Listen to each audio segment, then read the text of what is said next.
Muy buenas tardes, bienvenidos de nuevo a Negocios Televisión, bienvenidos al espacio informativo. Hablamos de todas las últimas horas, de toda la actualidad económica, geopolítica y por supuesto el foco en todos los conflictos que siguen teniendo lugar en estos momentos. Empezamos contándoles la última hora en el conflicto de Oriente Medio. El presidente de Israel, Isaac Herzog, ha calificado de crueles y absurdos los intentos de acusar al Estado de Israel de estar cometiendo genocidio en la Franja de Gaza y sobre todo llevarle ante la Corte Internacional de Justicia de la ONU. Dice el propio Herzog que el jueves 11 de enero van a empezar las audiencias en la Corte Internacional de La Haya en relación con la denuncia de Sudáfrica sobre el supuesto genocidio en la Franja de Gaza. Dice Herzog que no existe nada más cruel y más absurdo que esa demanda judicial. Es lo que ha dicho a reunirse con el secretario de Estado de Estados Unidos, Antony Blinken, que como les venimos contando se encuentra de visita en Israel. Sudáfrica, basándose en la Convención sobre el Delito de Genocidio, presentó a finales de diciembre la demanda judicial contra Israel en la Corte de la ONU, instándole a tomar medidas contra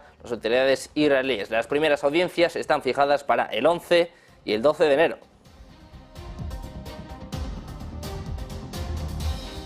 Seguimos mirando este conflicto y hablamos ahora de Hezbollah, que ha tomado represalias en contra del asesinato de uno de sus altos comandantes, lanzando un ataque con drones contra el ejército israelí. Es lo que asegura el propio grupo militante, que afirma que un centro de mando militar israelí ha sido objetivo del ataque como parte de su respuesta al asesinato de Wissam Tagil, precisamente el subjefe de Hamas, Salah al-Aruri, en Beirut la semana pasada. El grupo libanés también ha dicho que ha lanzado una serie de drones de ataque explosivos contra el cuartel general militar en Safed, siendo esta la primera vez que ataca este sitio.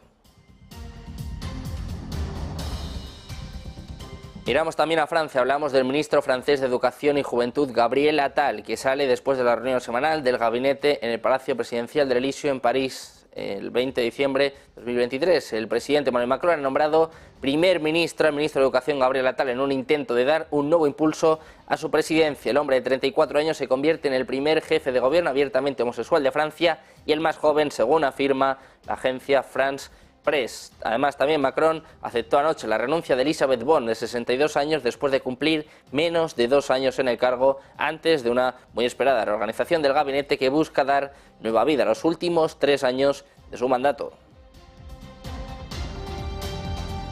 Miramos ahora a Rusia, hablamos del ministro de Defensa ruso, que ha hablado con altos funcionarios militares este martes y dice que las Fuerzas Armadas de Moscú tienen la iniciativa en Ucrania y que la nación va a lograr sus objetivos en esta operación militar especial. Dice que mantiene la iniciativa estratégica a lo largo de toda la línea de contacto de combates, lo que ha asegurado en una conferencia telefónica con los líderes del ejército ruso. Además, precisamente dice que el ejército va a seguir logrando consistentemente los objetivos de la operación militar especial. Precisamente ha dicho hace apenas unos días que sus prioridades son mantener la preparación para el combate de la tríada nuclear al más alto nivel, aumentando la producción de una gama de drones desde ultra pequeños hasta ataques pesados. Además, también quiere introducir armas modernas y aumentar las capacidades de sus satélites, sobre todo de las redes de satélites estratégicamente ubicadas. Dice el ministro de Defensa que van a seguir equipando al ejército y la marina con las armas más modernas, basándose en inteligencia artificial y en nuevos principios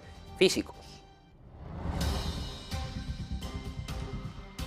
Hablamos ahora de Ucrania. 2 drones han impactado en una instalación de combustible en la ciudad rusa de Oriol, al sur de Moscú, según ha dicho su propio gobernador local. En un comunicado en la aplicación de mensajería de Telegram, el gobernador regional Andrei Klitschko ha dicho además que se había contenido el incendio en el complejo causado por el ataque con drones por parte de Ucrania. La ciudad está a unos 220 kilómetros precisamente de la frontera con Ucrania. Miramos también a Suecia, que está sentada en la sala de espera de la OTAN hasta que Hungría y Turquía abandonen su oposición al ingreso de Estocolmo, que se ha comprometido a enviar unidades de combate terrestres para participar en operaciones de la alianza a lo largo de la frontera rusa. Su primer ministro, Ulf Kristersson, ha dicho este mismo lunes que Estocolmo no va a esperar a que los 2 parlamentos rebeldes de Ankara y de Budapest ratifiquen su solicitud de membresía y que va a enviar tropas suecas a Letonia, en la frontera oriental de la OTAN. Dice Christensen que Suecia y sus vecinos viven bajo la sombra directa de la guerra de agresión de Rusia contra Ucrania. Y dice que las amenazas, la desinformación y los ciberataques de Rusia son un intento de desestabilizar a toda Europa. Recuerda además que el año pasado ya anunció que además de contribuir a la vigilancia aérea del Báltico de la OTAN y a la cooperación para impulsar la defensa aérea europea, también está dispuesta a proporcionar unidades de combate terrestres para la defensa de los países bálticos. Y además confirmó que el gobierno sueco tiene la intención de contribuir con un batallón reducido, eso sí, a las fuerzas lideradas por Canadá en Letonia.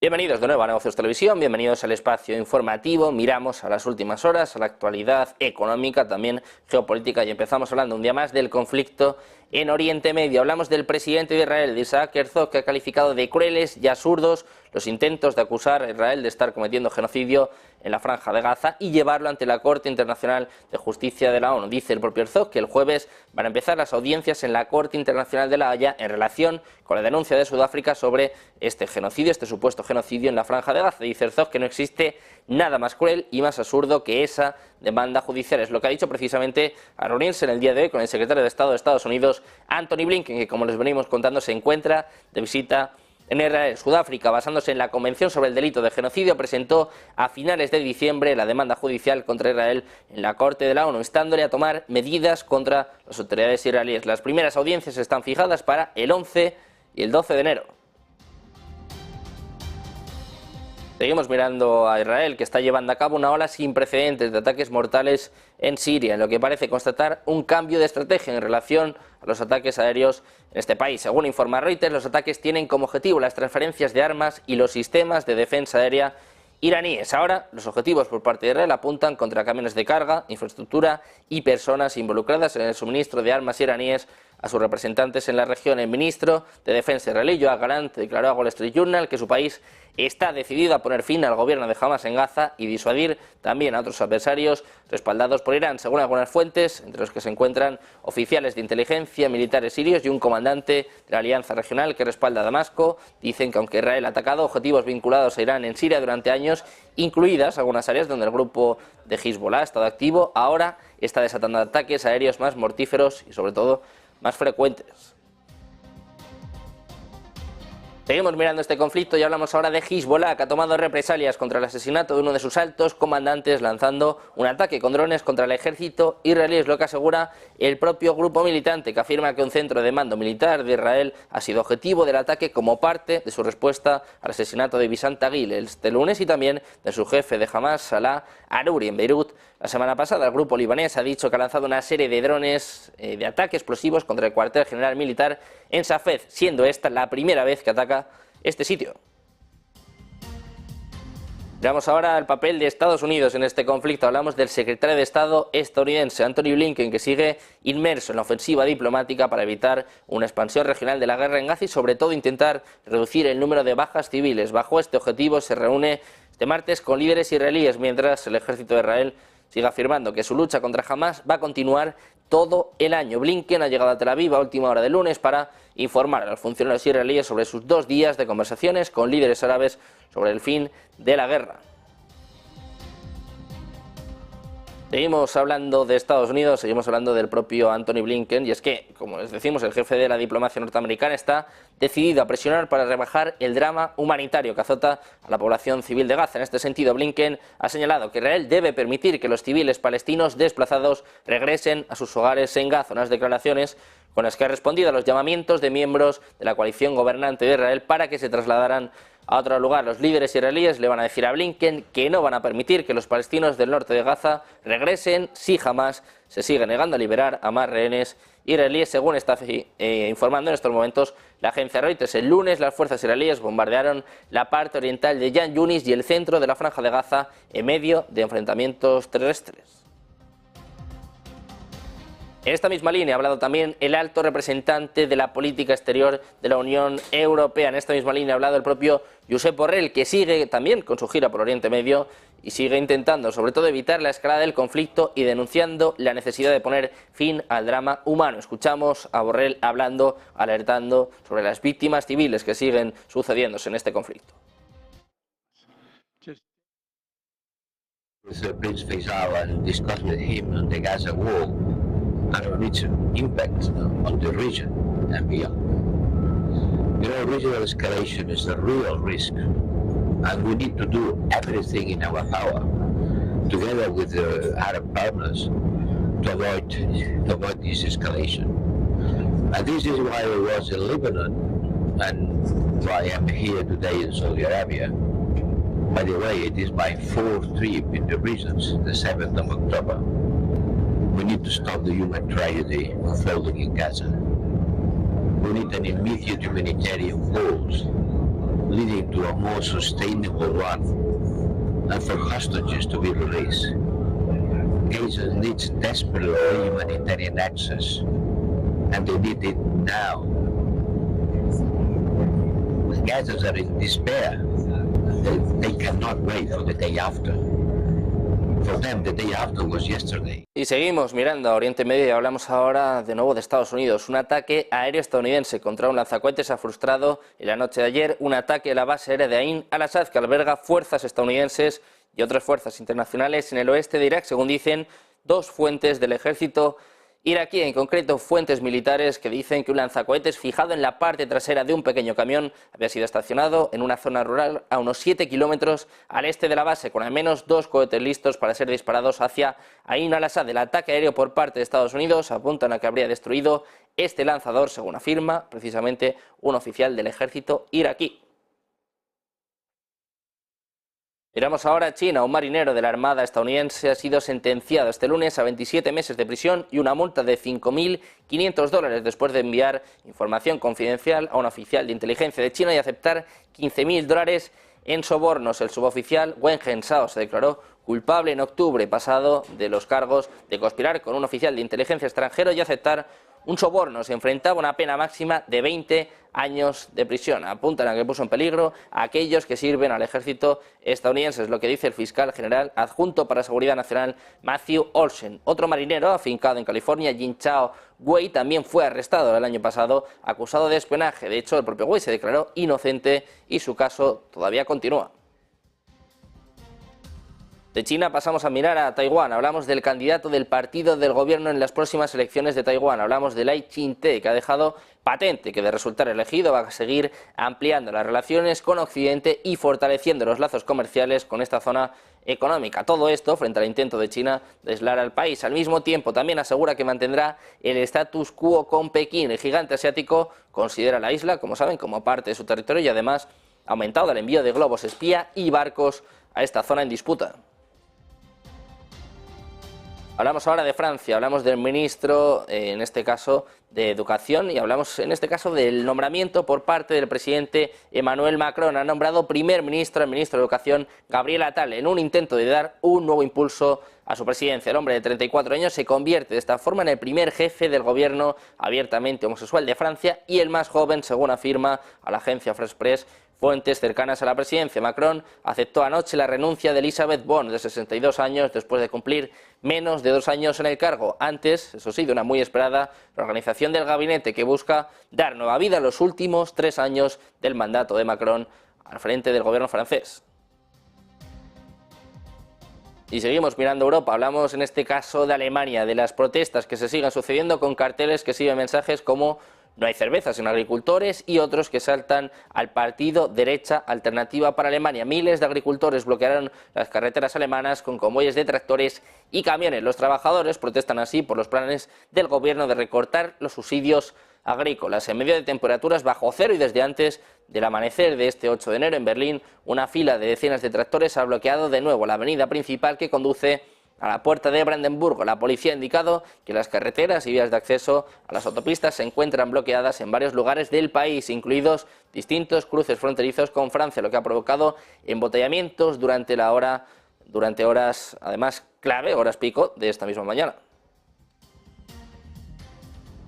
Seguimos mirando Europa, hablamos ahora de la decisión del actual presidente del Consejo Europeo. Hablamos de Charles Michel, que ha decidido presentarse como candidato al Parlamento Europeo y además presiona a los jefes de gobierno de la Unión Europea para que elijan un nuevo presidente a más tardar a mediados de julio. Ojo, porque Mario Draghi está siendo considerado como un posible candidato, dado que los miembros electos del Parlamento Europeo deben tomar posesión de su cargo a más tardar a mediados de julio y por lo tanto Michel dejará su puesto actual en ese momento. Los líderes de los Estados miembros de la Unión Europea ya deberían ponerse de acuerdo sobre la candidatura del nuevo Consejo Europeo, del nuevo presidente en los próximos meses. De lo contrario, ojo, porque el primer ministro húngaro, Viktor Orbán, asumiría el cargo de presidente cuando Hungría comience en julio la presidencia de 6 meses de la Unión Europea, dado que la nueva Comisión no va a tomar posesión de su cargo hasta noviembre y que el nuevo presidente del Consejo Europeo suele ser elegido al mismo tiempo basándose en la distribución de fuerzas políticas en el Parlamento Europeo y también entre los líderes de los Estados miembros, sería muy complicado, muy difícil encontrar un nuevo presidente antes de esta fecha límite. Al mismo tiempo, hay muchos países que no quieren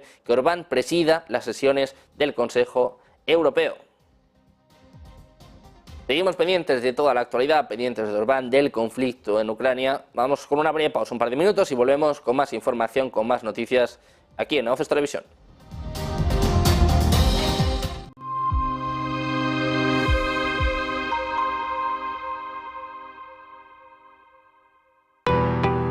¿Qué es Bitcoin? Hoy vamos a explicarles qué es exactamente Bitcoin, explicándoles los conceptos básicos para que entiendan esta criptomoneda de la que todo el mundo lleva años hablando. Esta explicación les servirá para saber también qué son exactamente las criptomonedas y cómo funcionan, para que puedan tener una noción un poco menos técnica de cómo funciona todo esto y a lo que nos referimos con cada término. Bitcoin es una criptomoneda o moneda virtual, concretamente la primera que fue desarrollada. Es la criptomoneda que le ha marcado el camino a todas las demás que llegaron después utilizando su tecnología. Esta tecnología es la cadena de bloques o tecnología blockchain, que también se utiliza para otras cosas. La primera de las criptomonedas fue creada por Satoshi Nakamoto, que es el seudónimo que corresponde a una persona que nadie sabe exactamente quién es, aunque sí que es cierto que ha habido muchas teorías. Esta persona publicó en 2009 un artículo en el que describía un sistema de pagos P2P al que llamó Bitcoin. Al cabo de unos meses, él mismo publicó la primera versión del software que permite gestionar la red de la moneda y que además empieza a interactuar con los primeros interesados en foros. La cantidad total de bitcoins que se emiten cada año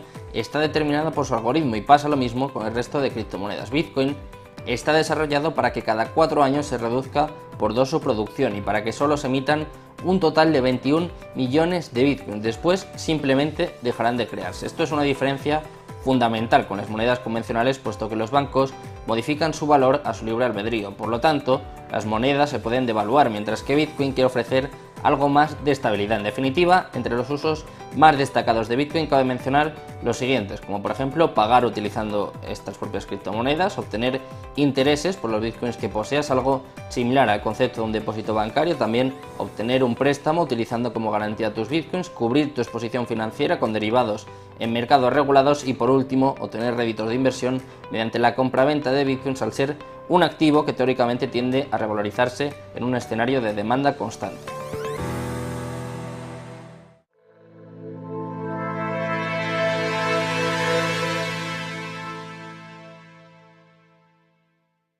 Ya de vuelta en Negocios Televisión, seguimos pendientes de todas las informaciones de las últimas horas. Precisamente estamos hablando de Orbán y ojo, porque Hungría podría levantar su veto al proyecto de financiar a Ucrania con cargo al presupuesto de la Unión Europea en el caso de que esta ayuda se revise anualmente. Es lo que está escribiendo, lo que está informando en el día de hoy el medio Político. Una medida de este tipo le daría a Orbán la oportunidad de obtener concesiones de Bruselas. Sin embargo, como se pueden imaginar, la Unión Europea está en contra. Dicen que el presupuesto es una estructura plurianual y que no hay posibilidad de cambiarlo anualmente.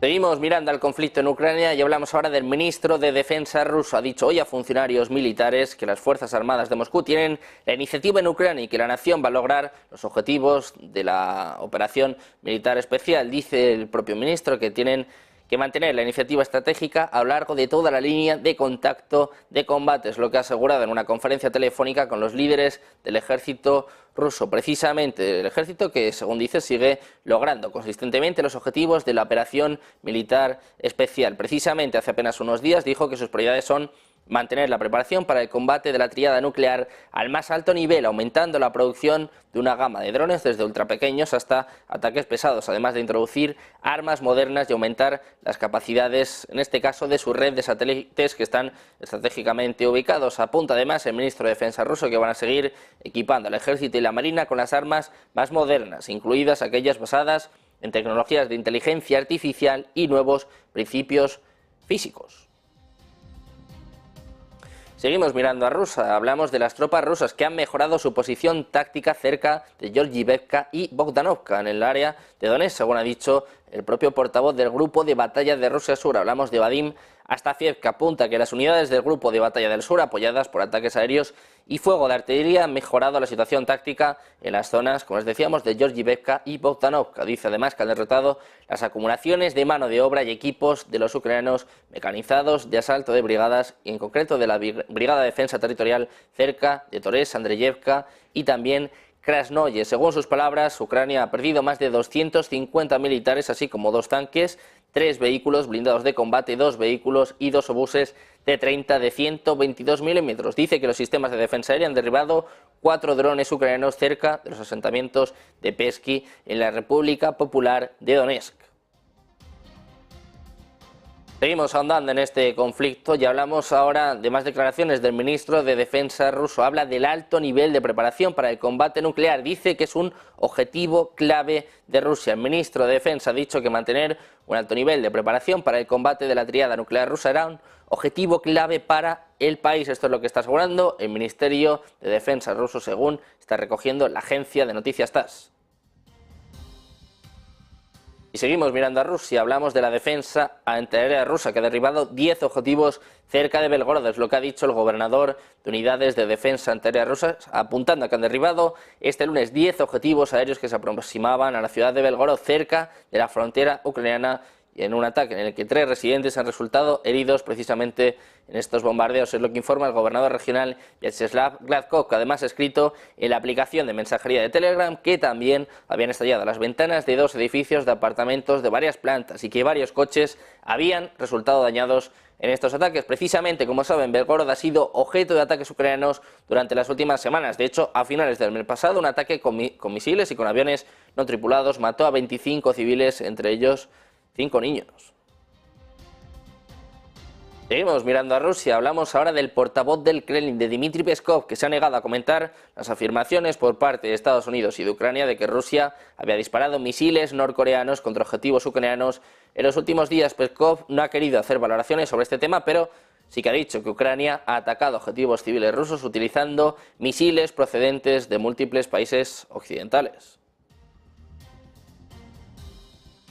Precisamente ahondamos en esta cuestión en las declaraciones del mismo Dmitry Peskov, que dice que Ucrania ha bombardeado con municiones de racimo las instalaciones civiles en territorio ruso. Es lo que ha declarado hoy el portavoz del Kremlin. Además asegura que el gobierno de Kiev no tiene reparos en bombardear objetivos civiles y que no tiene reparos en utilizar munición de racimo o en disparar contra el centro de la ciudad. Dice Peskov, insisto, no contra instalaciones militares, sino contra el centro de la ciudad donde no hay instalaciones militares. Es lo que ha dicho el propio Peskov, que además ha señalado que los territorios rusos, en particular la región de Belgorod, permanecen bajo constantes bombardeos con proyectiles y misiles producidos por Alemania, Francia, Italia, Estados Unidos y otros países.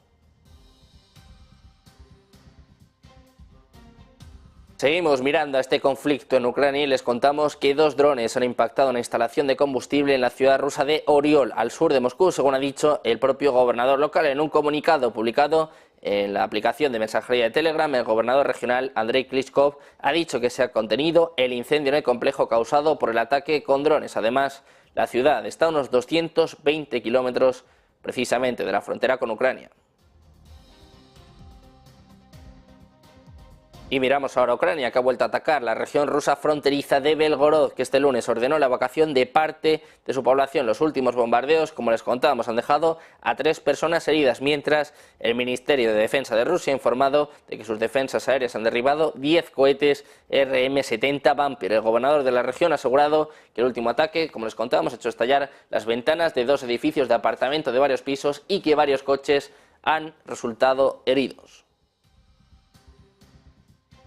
Seguimos mirando a Ucrania y les contamos en este caso que las defensas aéreas de Ucrania están en duda después de una avalancha de ataques rusos con misiles y drones que tuvieron un gran éxito. El ejército ucraniano dice que ha tenido uno de sus peores días de toda la guerra después de que el 60% de los ataques aéreos rusos escaparan de las defensas este mismo lunes. Es lo que apunta un informe del Kiev Post. El devastador asalto se produjo después de importantes ataques aéreos rusos el 29 de diciembre y el 2 de enero, cuando funcionarios ucranianos afirmaron que habían frustrado hasta el 81% de este bombardeo. Los ucranianos pasaron esta mañana en refugios, es lo que ha escrito el Ministerio de Defensa de Ucrania en una publicación en X. Dicen además que hay que detener el terrorismo por parte de Rusia. Seguimos mirando a Ucrania, que también ha repelido los ciberataques masivos rusos contra los sistemas de pago estatales por segunda semana consecutiva. Al menos eso es lo que afirma el parlamentario Danilo Hetmantsev, que además es el presidente de la Comisión Parlamentaria de Finanzas, Impuestos y Aduanas, y ha asegurado, de nuevo en este caso en Telegram, que los piratas informáticos rusos habrían intentado destruir sistemas vitales para los pagos del presupuesto ucraniano. Además añade que estos ataques han sido repelidos con éxito. Hablamos ahora del portavoz de la Fuerza Aérea de Ucrania, de Yuri Ihnat, que ha asegurado que su país tiene déficit de misiles antiaéreos guiados. Ucrania, como saben, ha dependido en gran medida de la ayuda militar y financiera de sus aliados occidentales desde el inicio de la guerra en febrero de 2022, pero las disputas políticas han retrasado el desembolso de importantes paquetes de ayuda para este año. Ihnat ha dicho a la televisión ucraniana que han utilizado una reserva considerable de misiles para defenderse de los recientes ataques, pero ojo, porque dice, está claro que hay un déficit de misiles antiaéreos guiados. Es lo que está informando en el día de hoy la agencia Reuters. Seguimos mirando a Ucrania. Hablamos del operador de la red eléctrica de Ucrania, que ha asegurado este martes que el mal tiempo invernal ha dejado sin electricidad a más de 1000 ciudades y pueblos en 9 regiones. Además, ha instado a los residentes a conservar la energía, ya que el sistema energético se ha visto cuanto menos debilitado por los ataques por parte de Rusia. El consumo de electricidad alcanzó los niveles más altos de esta semana, ya que las temperaturas cayeron a cerca de menos 15 grados en muchas partes del país, según ha dicho el operador Ukrenergo. Apunta que el nivel de consumo sigue creciendo debido al considerable descenso de las temperaturas en todo el país y añade que el consumo de electricidad por la mañana ya era un 5,8% superior al del día anterior. Hablamos de nuevo de Ucrania, hablamos del ministro de Asuntos Exteriores ucraniano, que dice que los 300.000 millones de dólares de activos rusos que han sido congelados en Europa desde que se iniciara esta guerra podrían cubrir el 80% de los costes de la reconstrucción de Ucrania. Kuleva ha dicho en una entrevista en El País que tiene sentido que Rusia pague y que va a suceder al 100%. Dice que la pregunta es hasta qué punto sucederá, porque hay 3 elementos: los activos congelados en sí, los ingresos sobre los activos y los impuestos sobre esos ingresos. Dice Kuleva en esta entrevista que va a suceder porque tiene sentido que Rusia pague y que hay suficientes activos congelados para abordar la reconstrucción de Ucrania. Estiman que la cantidad total de activos congelados equivale a más del 80% de la demanda de reconstrucción de Ucrania. Seguimos pendientes de las últimas horas de la actualidad. Hacemos una breve pausa, unos minutos, y enseguida volvemos con más información en Negocios Televisión.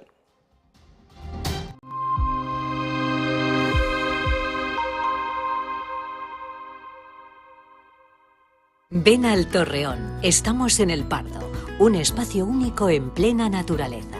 Disfruta de momentos de desconexión mientras saboreas la mejor gastronomía. Disponemos de 7 amplias terrazas y salones para todo tipo de eventos. Degusta nuestros exquisitos platos acompañados de una selecta bodega de vinos. A tu servicio, un gran parking y zona infantil. Abierto los 365 días del año. Cocina ininterrumpida desde las 10 de la mañana hasta las 12 de la noche. Haz tu reserva.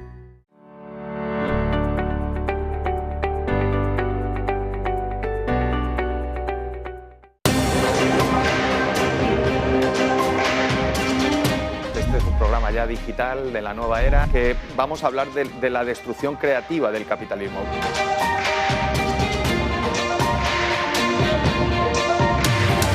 Vamos a explicar casos de éxito que permitan que veamos que hay una luz al final del túnel. Acabaríamos con el paro. ¿Qué has aprendido tú con los americanos, Antonio? ¿Por qué son tan buenos? ¿Por qué lideran toda la revolución digital? Siempre me decía, Antonio, gestionar sois unos hachares. vendiendo sois un desastre. En Madrid está llamado a ser la ciudad más potente de Europa, pero yo estoy plenamente convencido que va a venir una tal Taylor Swift, que nos colaron 80 habitaciones, que no nos dimos cuenta cuando venía, pero en 3 minutos. La gente de Renew cerrando ventas como locos. Yo siempre digo lo mismo, ¿no? ¿Cuál es la clave del éxito? Hombre, 33% inteligencia, 33% suerte y 100% trabajo, ¿no?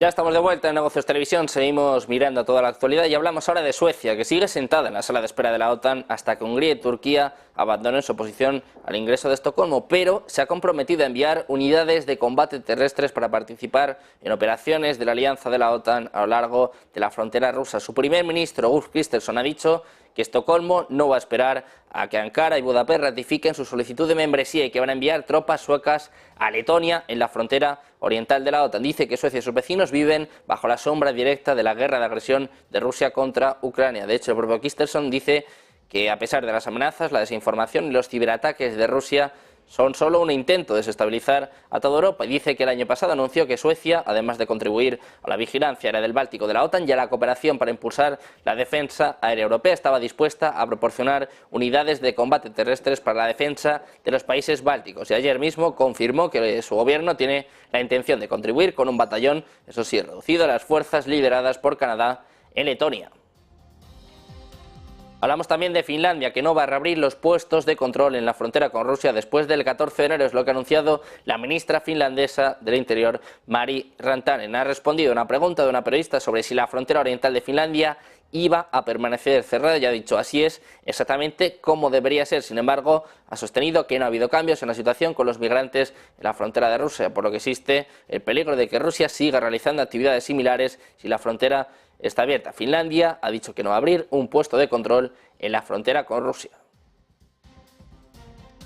Hablamos ahora de Argentina. El gobierno argentino ha mantenido la primera reunión de alto perfil con los enviados del Fondo Monetario Internacional, pero la misión técnica en Buenos Aires va a seguir hasta mitad de semana. El equipo del organismo internacional que encabeza Luis Cubedo y el ministro de Economía, Luis Caputo, todavía negocia cómo será la próxima etapa de este programa, sobre todo con respecto a las metas que tendrán, en este caso con el Poder Ejecutivo, en 2024, y se habrá un desembolso inmediato de millones de dólares americanos pendiente de diciembre. Desde el Ministerio de Economía han considerado que la reunión ha sido positiva y que los equipos técnicos van a seguir trabajando en los próximos días con la intención de emitir un comunicado en conjunto con las conclusiones de la visita. Mientras tanto, el portavoz de la presidencia, Manuel Adorni, ha señalado que Argentina busca reflotar el acuerdo caído en virtud del incumplimiento sistemático de metas que ha tenido este país con el Fondo Monetario Internacional.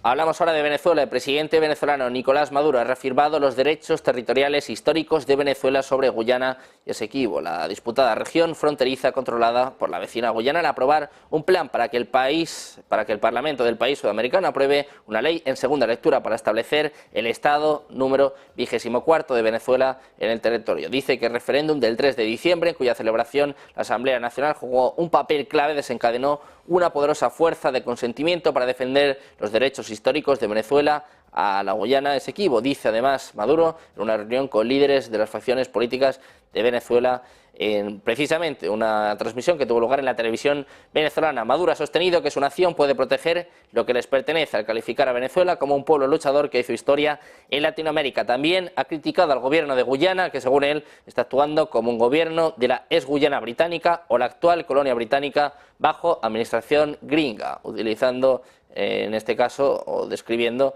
de esta forma a las personas de Estados Unidos.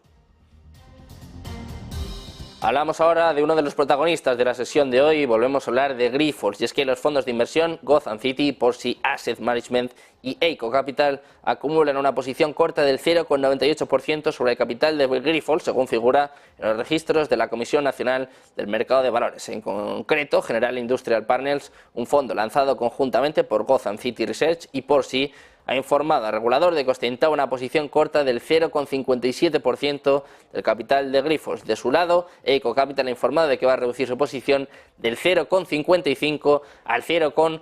41%. Preocupados los inversores en el día de hoy.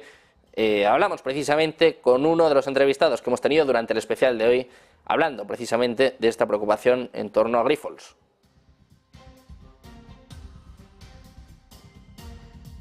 Pendientes de estas noticias y también pendientes de los precios de mercado del cierre de este lunes. La posición general de General Industrial Partners tenía un valor de 34,6 millones de euros, mientras que la de ICO estaría valorada en 24,88 millones de euros. Miramos también al petróleo, que se ha hundido este lunes después de que Arabia Saudí haya recortado sus precios de venta en los mercados asiáticos y la OPEP haya aumentado la producción durante el mes de diciembre, un aumento que llega por los incrementos de Irak, Angola y Nigeria, que han compensado los continuos recortes de varios miembros del cártel. En este sentido, el barril Brent de referencia en Europa cayó hasta un 3%, hasta los $76,40, mientras que el West Texas llegó a dejarse un 3,81% hasta los $71. Sin embargo, vemos cómo se ha dado la vuelta el petróleo, subiendo en las últimas horas hasta un 3%, lo ven en sus pantallas, subiendo el crudo hasta el 78,41%. Seguimos con protagonistas del mercado. Miramos ahora a Boeing, que ha visto caer sus títulos cerca de un 9% y ha lastrado al Dow Jones después de que Estados Unidos inmovilizara los 171 aviones de los 737 MAX en medio de la crisis desatada después de perder parte de su fuselaje en pleno vuelo. Una nave, en este caso de Alaska Airlines, que tuvo lugar este fin de semana. En un mensaje a los empleados, Boeing ha instado a sus trabajadores a participar en una charla virtual sobre seguridad con el director ejecutivo de la compañía, con Dave Calhoun, que tendrá lugar este martes. La compañía es la primera interesada en aclarar cuanto antes qué sucedió para que el panel con el que se había sellado un hueco diseñado para alojar una puerta adicional de emergencia saliera volando a casi 5.000 metros de altura durante un vuelo de Alaska Airlines con destino a California. Los inversores han protagonizado una venta masiva de las acciones del gigante aeronáutico, pero también de su principal proveedor y fabricante de fuselaje, de Spirit AeroSystems, que ha perdido hasta un 11% de su valor en bolsa. Precisamente hablamos ya de United Airlines, que ha encontrado varios cabos sueltos en aviones 737 MAX 9, referencia a ese modelo de Boeing que ha quedado en tierra inmovilizado después de que, como les contábamos, un panel volara en un avión operado por Alaska Airlines. La publicación industrial Air Current ha informado que United encontró pernos discrepantes en otras piezas de al menos 5 paneles que estaban siendo inspeccionados después de este accidente.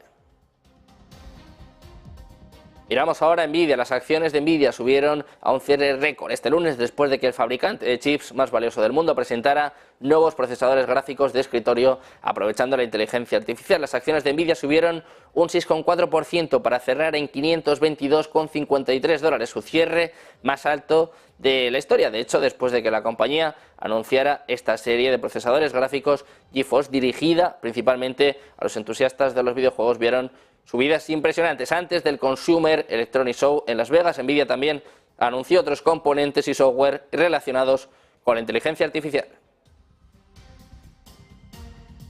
Seguimos pendientes de más actualidad, de más noticias, también de más análisis. El foco puesto en Grifols, las caídas en el IBEX, subidas en el petróleo. Una breve pausa y les contamos todo de vuelta en Negocios Televisión.